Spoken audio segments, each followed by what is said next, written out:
Makin dia bergantung kepada Allah, makin dia woles, makin dia nggak gampang yai'as, nggak gampang putus asa ketika punya masalah. Nabi Yusuf tuh kan masalahnya bertubi-tubi. Ketika Nabi Yusuf dilemparkan ke dalam sumur, ketika Nabi Yusuf dipenjarakan, ketika Nabi Yusuf difitnah, ketika Nabi Yusuf, banyak masalah Nabi Yusuf. Tapi pesan Nabi Yakub alaihissalam kepada anak-anaknya, la tai'asu min rauhillah. Baik kepada Yusuf ataupun kepada kakak-kakaknya. La tai'asu min rauhillah. Janganlah kalian berputus asa dari rahmat Allah. Kenapa? Allah itu maha menolong. Ketika kita bergantung kepada Allah, nggak ada yang mustahil. Selalu ada harapan ketika kita berikan harapan itu kepada Allah. Tapi kalau kita berikan harapan itu kepada makhluk, kadang-kadang harapannya semu. Karena makhluk itu, manusia itu sifatnya kullu man 'alaiha fan. Nggak ada yang bisa benar-benar total, nggak ada yang bisa benar-benar abadi, itu nggak bisa. Tapi kalau kita letakkan harapan kita, lalu kita berikan hanya kepada Allah, roja kita hanya kepada Allah Subhanahu Wa Taala, maka tidak ada kata al-ya's, tidak ada kata putus asa dalam kamus seorang mukmin. Laisa min akhlaqil mu'min al-ya's. Putus asa itu bukanlah sifat atau akhlaknya orang yang beriman kepada Allah. Sehingga kenapa bunuh diri itu menjadi dosa besar dalam Islam? Padahal kan nggak ganggu orang kan, kecuali tadi bikin macet sistem kereta. Itu juga nggak parah-parah banget lah, nggak sampai gara-gara kita bunuh diri orang akhirnya jadi misalnya celaka gitu, nggak, jarang lah. Apalagi bunuh dirinya sendiri, gantung diri. Kan bunuh diri itu nggak ganggu orang lain. Kenapa dianggap dosa besar? Karena bunuh diri ini sama aja dia tidak mengakui kebesaran Allah Subhanahu Wa Taala. Dia tidak berpegang lagi kepada Allah. Dia putus asa dari rahmat Allah Subhanahu Wa Taala. Padahal Allah selalu mengatakan la tai'asu, jangan putus asa. Aku kasih nih, aku kasih. Tapi dia bilang enggak akan dikasih. Berarti dia kufur kepada Allah Subhanahu Wa Taala dan merugikan dirinya sendiri. Ketika mentalnya kayak gini, walaupun akhlaknya baik, tapi dia tidak punya daya tahan menghadapi masalah, maka dia akan selalu mengakhiri masalahnya dengan cara bunuh diri. Dalam Islam kasus bunuh diri bisa dibilang hampir nggak ada kalau dalam sejarah Nabi dan para sahabat. Satu-satunya ada kasus bunuh diri itu bunuh diri dalam peperangan ada. Dia lagi dibacok, lagi bertempur terus dibacok sama musuh, banyak luka, nggak tahan dengan rasa sakit, kena kayak tombak gitu di perutnya, karena nggak kuat dengan rasa sakit, dia tekan lagi tubuhnya ke tombak itu supaya cepat mati. Lalu ketika dia sudah meninggal, orang-orang mengatakan dia itu pemberani, dia itu syahid, dia itu hebat. Kata Nabi tidak, dia di dalam neraka. Lalu para sahabat bertanya, kenapa ya Rasul kok dia masuk neraka? Padahal kita tahu dia meninggalnya dalam fisabilillah. Kata Nabi karena dia nggak bersabar terhadap ujian dari Allah Subhanahu Wa Taala. Sakit, ya udah daripada saya nggak kuat nahan sakit, mending sekalian mati nih. Itulah al-ya's. Dan itu tidak ada dalam kamus orang yang yakin kepada Allah, beriman dan bergantung kepada Allah SWT. Jadi kalau kita mau belajar kepada orang Jepang, ada yang kita bisa belajar banget, yaitu moralnya, kedisiplinannya, kebersihannya. Tapi tetap ada satu hal yang fatal yang mereka tidak punya, yaitu Tuhan. Mereka nggak percaya kepada Tuhan. Kalaupun ada agama, kata teman-teman di sana, lahirnya sebagai orang agama Shinto kalau nggak salah, terus nikahnya sebagai agama Katolik kalau nggak Protestan, matinya sebagai agama Buddha. Jadi gonta-ganti itu. Kenapa gonta-ganti? Karena buat mereka agama itu hanya sekedar culture. Mereka tidak menyebut Islam sebagai agama Islam, tapi budaya Islam. Mereka tidak mengenal nilai-nilai ideologis, yang mereka tahu adalah nilai-nilai budaya, adat istiadat atau culture. Sehingga buat mereka pindah-pindah culture itu bagian dari kebijaksanaan. Kayak kita misalnya, saya nih orang Aceh, ketika saya berada di Sunda, di mana bumi dipijak, di situ langit dijunjung. Itu kan wise kan? Ketika kita menghargai budaya tempat kita tinggal, keramahan keramahan lokal atau apa gitu. Nah ini kan apa? Kearifan lokal. Arif kan bijaksana nih. Nah, karena mereka menganggap agama itu hanya sekedar culture, maka arif menurut mereka itu ketika kita bisa beradaptasi dengan semua momen-momen culture itu. Masa-masanya Valentine, mereka jadi orang Kristen. Masa-masanya hari tertentu, misalnya hari besar Cina, misalnya mereka jadi orang Buddha. Masa-masa tertentu mereka jadi orang Shinto dan segala macam. Yang nggak ada menjadi orang Muslim. Jadi karena nggak bisa dimix nih, satu-satunya yang nggak bisa dimix menurut mereka cuma culture Islam. Yang lain bisa dimix, culture Islam nggak bisa dimix sama mereka, sehingga nggak bersentuhan langsung. Ini artinya mereka melihat semua itu hanya sekedar moralitas, bukan sebuah nilai ideologis yang menguatkan mental, bukan. Sekedar moralitas. Culture Islam moralitas, culture yang agama-agama lain yang kita sebut itu moralitas, termasuk culture Jepang itu adalah moralitas. Tapi mentalnya lemah, sehingga ketika mereka punya masalah di dalam dirinya, mereka nggak punya pertahanan sama sekali. Sedangkan kita melihat ad-din, melihat Islam adalah sebuah nilai yang membangun mentalitas kita. Hanya akhir-akhir ini kita cenderung melihat Islam itu hanya sebagai undang-undang, sebagai syariat, sehingga orang takut sama Islam. Seolah-olah kalau kita mau menegakkan Islam, yang kepikiran itu cuma kisos, yang kepikiran itu cuma cambuk.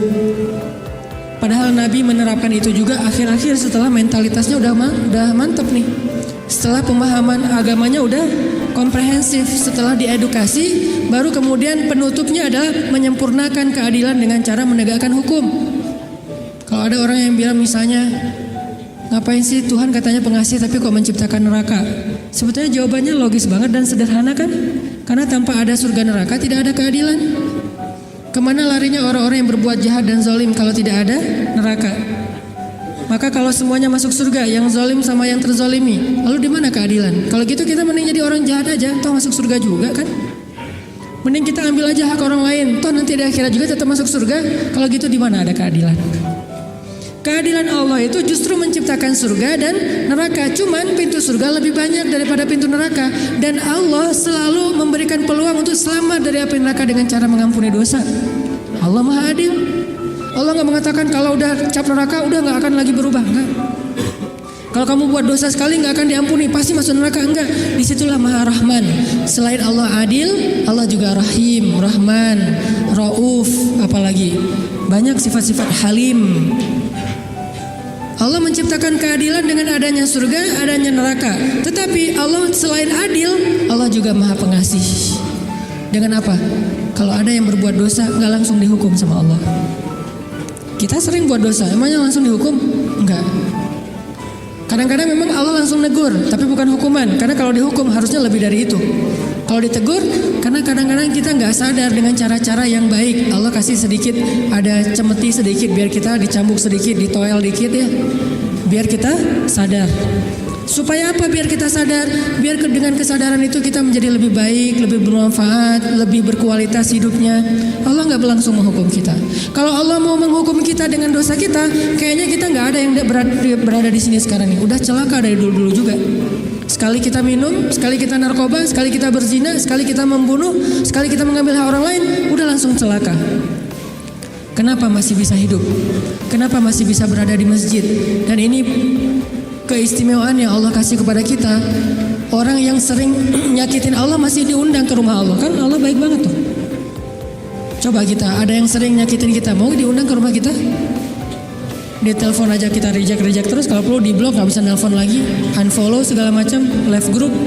Allah kita sakitin berkali-kali, kita cuekin, kita selingkuhin dalam bahasa kita mah ya. Gimana selingkuhin? Selingkuhin akidah. Kita bilang percaya sama Allah, tapi kita jalan sama yang lain. Kita bilang inna sholati wa nusuki wa mahyaya wa mamati lillahi rabbil alamin. Itu kan sama aja kayak seorang cowok bilang ke cewek, aku nggak bisa hidup tanpa kamu. Iya kamu, kan gitu. Inna sholati wa nusuki wa mahyaya wa mamati lillah, iya lillah, gitu kan. Tapi kenyataannya kita merasa seolah-olah Allah nggak lihat, kita jalan sama yang lain. Allah tahu banget. Kalau perempuan mungkin nggak tahu kita jalan sama yang lain. Ketika nanti dia tahu, akhirnya dia shock, panik, dia luar biasa tersakiti. Tapi kalau Allah, setiap kita jalan sama yang lain tuh Allah ngelihat. Kita dekat sama yang lain, ke Allahnya enggak. Lah, yang kasih rezeki kan saya. Kenapa kamu terima kasihnya ke dia? Yang memelihara kamu kan saya. Kenapa kamu baiknya ke dia? Kok saya enggak berbuat baik kepada hamba Allah? Allah senang. Tapi kenapa kepada Allah enggak? Ini agak-agak kurang fair nih. Ke makhluk yang enggak berjasa kita jadi baik. Ke Allah yang maha berjasa kita cuek. Malah kita menuduh Allah dengan tuduhan-tuduhan yang enggak pantas. Ngerasa Allah enggak penting dalam hidup kita. Kalau Allah enggak sabar, makanya Allah itu sabur. Apa arti sabur? Sabar banget. Allah itu sami. Apa arti sami? Dengar curhat banget lah. Kita pasti nggak kuat dengar curhat teman-teman kita. Bayangin kalau yang curhat ke kita itu ada puluhan orang, kan stres juga tuh setiap hari. Allah dicurhatin miliaran orang setiap hari, coba. Bukan miliaran orang, miliaran makhluk, semuanya curhat kepada Allah. Yas'aluhu man fis samawati wal ard. Semua yang ada di langit dan di bumi curhat kepada Allah. Tapi Allah mendengar semua curhat mereka seolah-olah mereka itu cuma satu orang doang gitu. Dan baru pertama kali curhat, akhirnya Allah mendengarnya tuh sami'un. Betah banget ngedengerin curhatnya. Betah banget Allah dengar curhat kita, nggak pernah. Kan kamu udah kemarin curhat, giliran atau dengan yang lain? Enggak kan? Kita berdoa setiap hari, kan udah kemarin giliran. Soalnya yang berdoa itu banyak loh. Kita di DM aja, di Japri aja kadang-kadang PT juga nih kalau udah dijawab sekali terus nanya lagi karena banyak banget yang bertanya. Kan agak capek tuh makhluk. Makanya kita nggak disebut sami'un, tapi kita sami'un. Allah sami'un, kita sami'un. Apa bedanya? Kalau sami'un senang mendengar, tapi tetap ada batasnya.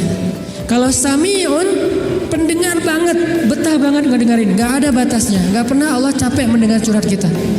Lagian kadang-kadang kita yang dicurhatin ke Allah itu masalahnya itu juga belum selesai. Allah gak pernah bilang belum selesai juga masalah yang kemarin, gak pernah Allah ngomong gitu.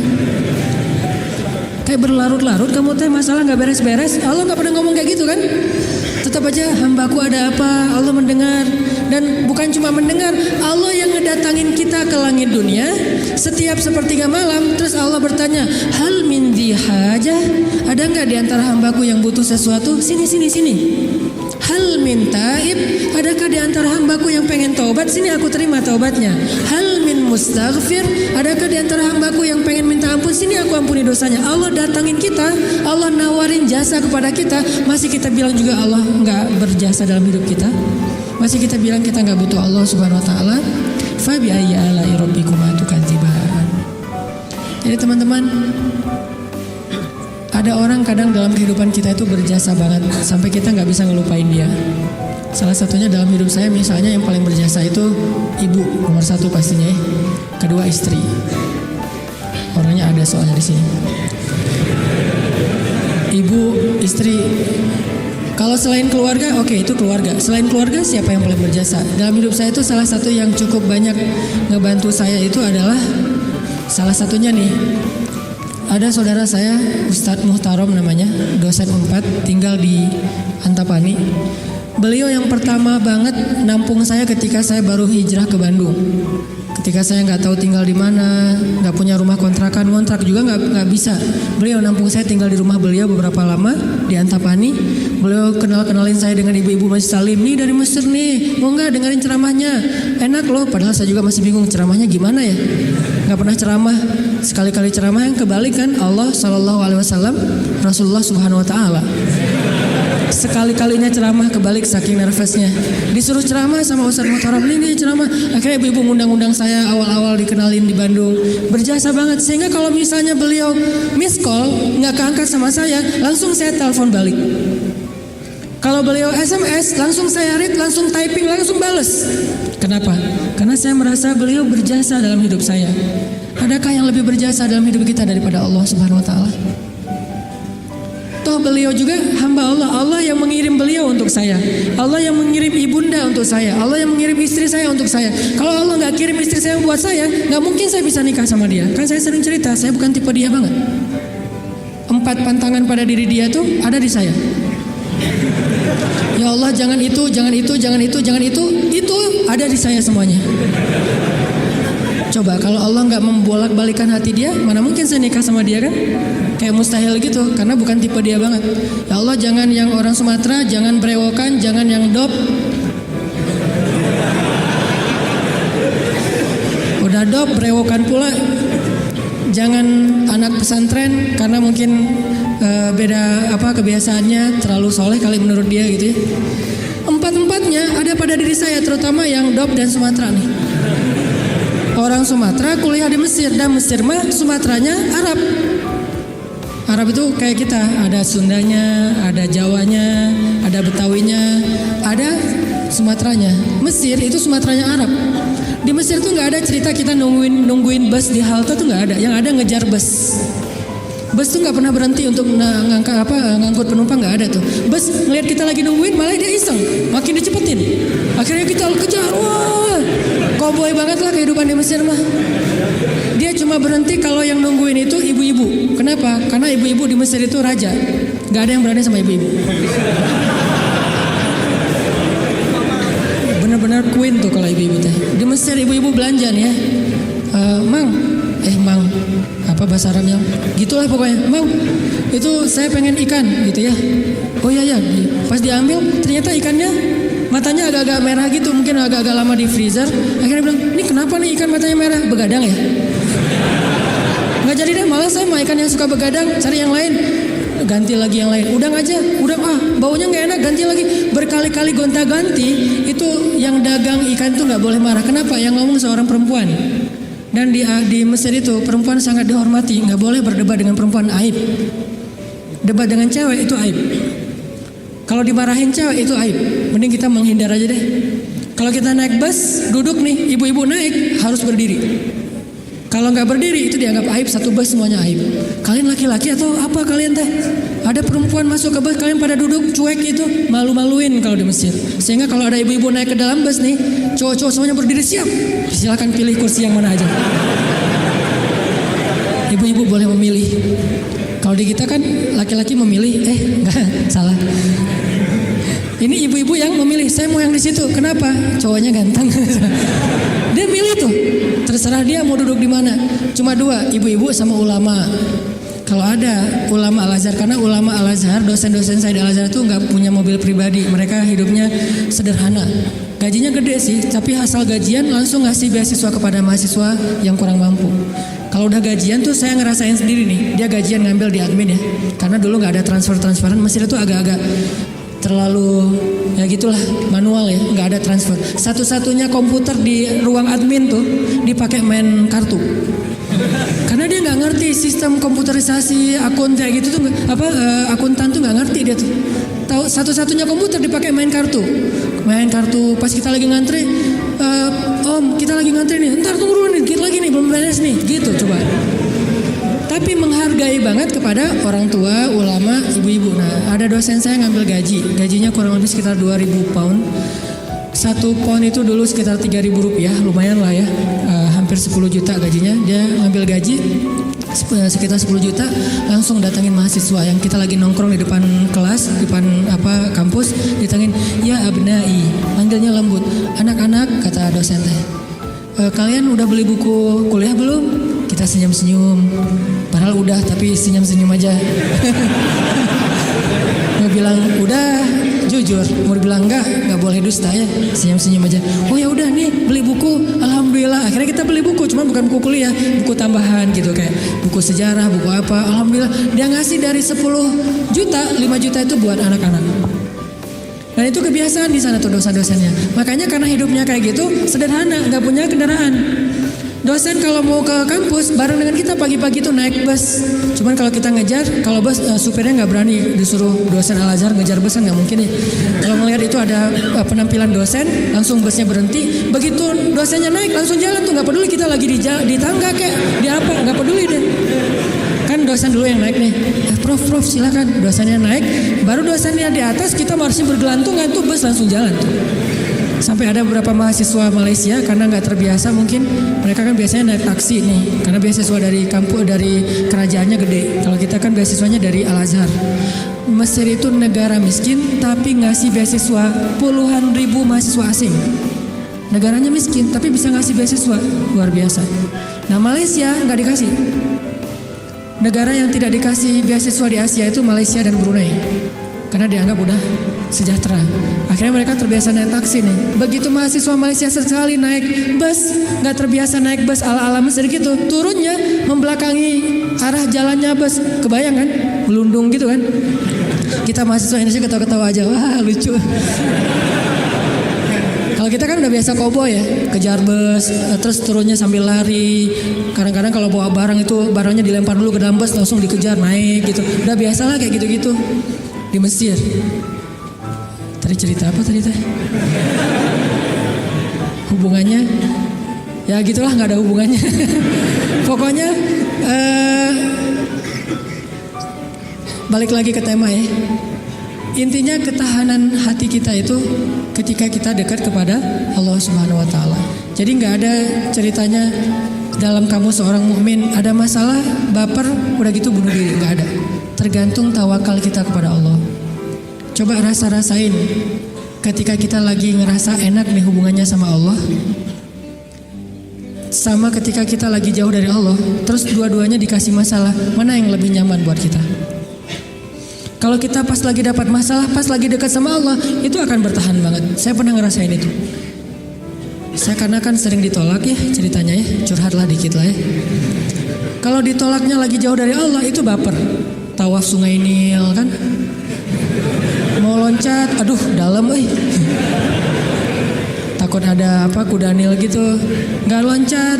Buat apa lagi hidup kalau kayak gini ya? Kenapa kayak gitu? Lemah gara-gara jauh dari Allah. Kalau ditolak pas lagi dekat sama Allah, nggak apa-apa. Yang penting jangan ditolak sama Allah kan gitu. Ditolak, ya Allah pasti engkau mau ganti yang lebih keren ya. Husnuzon kan, aku tergantung prasangka hambaku. Ya udah bertahan. Orang makin dekat sama Allah makin tough, makin bisa survive dalam menghadapi masalah. Makin tuh. Kenapa? Karena survive seseorang dalam menghadapi masalah itu bukan soal dia punya uang atau enggak, dia punya teman atau enggak, dia sehat apa enggak. Soal mentalnya, hatinya kuat enggak menghadapi masalah. Baru dia bisa tough dan survive. Ada orang yang secara fasilitas hidup udah nyaman, kenapa masih bunuh diri? Termasuk tadi tuh di Jepang itu kan jaminan sosial tinggi banget ya, luar biasa ya. Sampai ada teman saya bukan hanya berlaku untuk warga Jepang, untuk warga asing yang kerja di Jepang tetap dapat jaminan sosial karena pajaknya tinggi. Ada teman saya yang ngelahirin, setelah dia nikah hamil lahir, itu anak biaya ngelahirinya ditanggung pemerintah, terus ibunya boleh cuti selama 6 bulan, tapi tetap dapat gaji full setiap bulan. Cuti 6 bulan, gaji fullnya setiap bulan. Ditambah lagi dengan bonus karena udah punya anak. Dikasih bonus, jadi punya anak dikasih bonus. Makanya di sana tuh kayaknya orang menikah itu semangat ya, nggak pengen istiqomah jomblo lah ya. Karena jomblo nggak ada bonus di sana. Begitu nikah dapat bonus, begitu punya anak dapat bonus. Tapi ada batasannya, anak nggak boleh banyak-banyak juga. Makin nambah anak, makin nambah pajak. Jaminan sosialnya tuh tinggi. Tapi kenapa kok malah gampang putus asa? Padahal secara fasilitas hidup sudah tercukupi. Mental, mungkin secara etika keren lah, pokoknya ngacung jempol pokoknya. Tapi kalau mentalnya lemah, kosong, ada yang gersang di dalam hatinya karena tidak diisi dengan kata Allah di dalam hati mereka. Di satu sisi kita perlu belajar kepada mereka, di sisi yang lain mereka perlu belajar kepada mukmin. Salah satunya mukmin di Indonesia. Ketika kita jauh dari Allah, mulai naik tingkat kriminal, mulai naik tingkat bunuh diri, mulai banyak orang yang putus asa, mulai banyak orang yang mengeluh, terjadilah krisis sosial. Itu ketika jauh dari Allah. Sejak kapan dalam persepsi kita miskin itu masalah? Di zaman Nabi miskin itu bukan masalah. Masalah itu fakir, bukan miskin. Di zaman Nabi malah berdoa jadi pengen jadi orang miskin. Ya Allah, hidupkan saya sebagai orang miskin, matikan saya sebagai orang miskin, bangkitkan saya bersama orang miskin. Nabi itu cuma bilang hampir-hampir kefakiran itu menyebabkan orang kufur. Itu teks hadisnya, kadal fakru ayyakuna kufran, bukan miskin jadi kufur. Nggak ada teks kayak gitu. Terjemahan kita yang keliru. Orang miskin itu dekat dengan kekufuran. Nggak ada teks hadis kayak gitu. Yang ada fakir dekat dengan kekufuran. Terus apa bedanya miskin dengan fakir? Miskin itu kurang harta, kalau fakir itu kurang syukur. Makanya Nabi dalam konteks miskin malah berdoa pengen jadi orang miskin supaya hisabnya gampang. Tapi kalau dalam konteks fakir, Nabi malah bertauz, Allahumma inni a'udzubika minal fakri. Ya Allah, aku berlindung kepadamu dari kefakiran. Maksud kefakiran di dalam doa Nabi itu bukan kurang harta, tapi kurang syukur, kurang qanaah dengan apa yang diberikan Allah Subhanahu wa taala. Mental. Makanya salah satu misi Allah menurunkan Islam, mengutus Nabi Muhammad SAW itu adalah membangun mentalitas manusia yang kita sebut dengan mukmin muslim. Mentalnya yang dibangun, sehingga dengan mental itu lahirlah kebaikan-kebaikan yang sifatnya moral, kebaikan yang sifatnya akhlak, kebaikan yang sifatnya ritual, ibadah, tapi semuanya berawal dari mental. Termasuk sabar, mental. Yang menyebabkan seseorang gak gampang panik, mentalnya. Dan mental itu tergantung keyakinan dia kepada Allah Subhanahu wa taala.